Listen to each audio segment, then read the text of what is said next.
Good morning, welcome to CATEX TV. My name is Frank Fortunato. Today is Tuesday, July 22nd, 2014. The Dutch Prime Minister said that he expects to have a number of bodies of Dutch citizens returned to Holland by tomorrow. These would be people who were killed in the downing of Malaysian Airlines Flight 17 by a surface-to-air missile. The situation at the scene of the crash has become increasingly chaotic. Observers are saying that they have seen armed guerrillas who appear to be alcoholically impaired attacking the plane with chainsaws and other gas-operated metal cutting equipment. One observer said that he saw that evidence indicated that the missile had hit the front of the plane. The front of the plane has apparently now been sawed off by the guerrillas and dragged away. The crime scene is completely disturbed, and it is a crime scene because it in fact was a crime. The refrigerated train that is carrying the bodies has now arrived at the city of Kharkov. The bodies are then going to be put into coffins and transported to Holland later tonight. It's an increasingly bad situation. The Australian Prime Minister is claiming that this is crime scene tampering, evidence tampering on an industrial scale.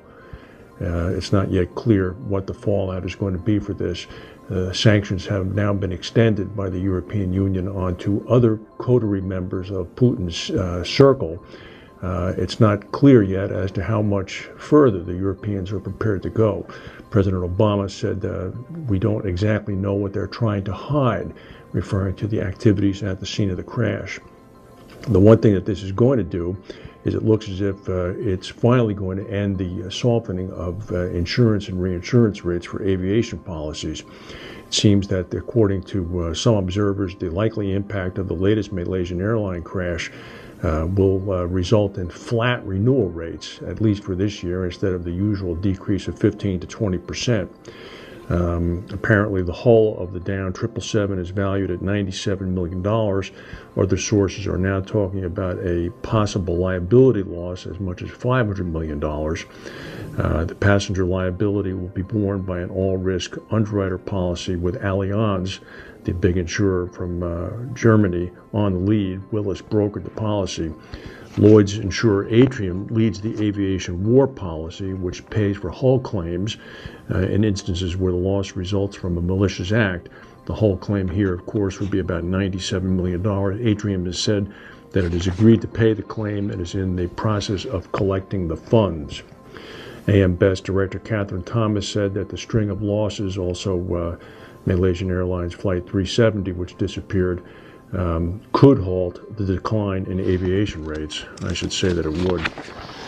Meanwhile, Aspen Insurance has again written to its shareholders, beseeching them to reject moves by John Charman's Endurance Specialty Insurance Company to force a general meeting that would pave the way for Endurance to buy the company.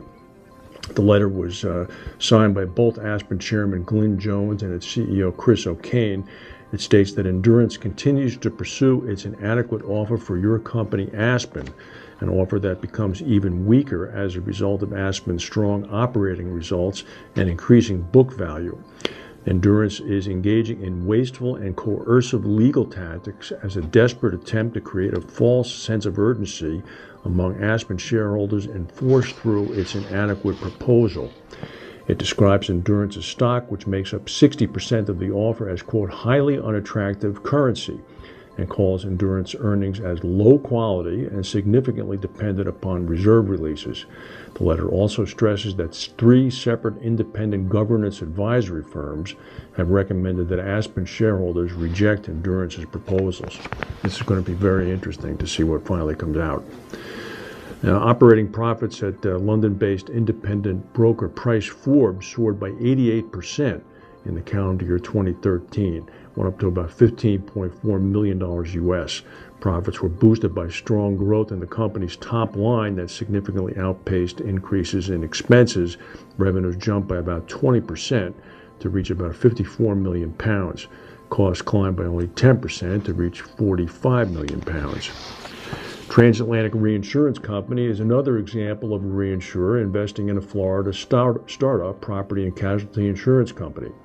made a small debt investment in Monarch Insurance Company, but it secured a right of refusal to provide reinsurance. So in other words, Monarch is going to be set up, and all reinsurance offers will have to pass by TransRe first, and TransRe can decide whether or not it wants to pick up the policy or not. This is a model that was deployed successfully by Nephila Capital, which put a chunk into Heritage Insurance Holdings in exchange for a right of first refusal on Heritage's reinsurance renewals. Turkey's state-run news agency says that a tanker truck carrying liquefied natural gas, liquefied petroleum gas, LPG, has overturned and exploded on a highway in southeast Turkey, injuring at least 70 people.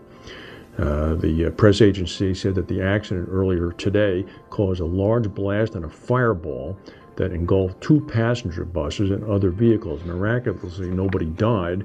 20 of those injured apparently are in serious conditions.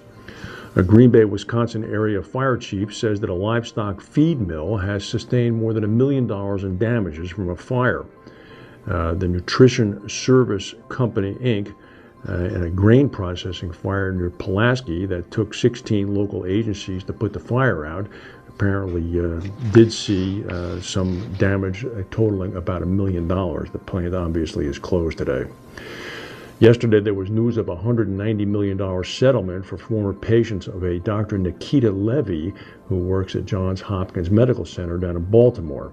Hopkins settled with former patients of Levy, who authorities say secretly recorded patients during gynecologic exams.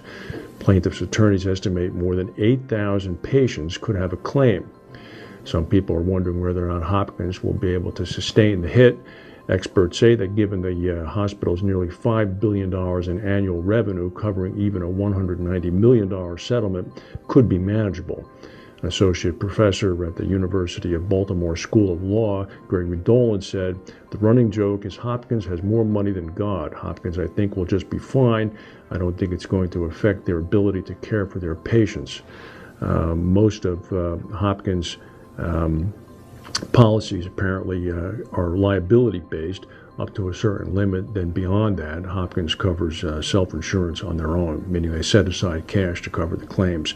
It's unknown what the attachment point for the self-insurance is, but one can be certain that the liability coverage is going to be exhausted by the $190 million.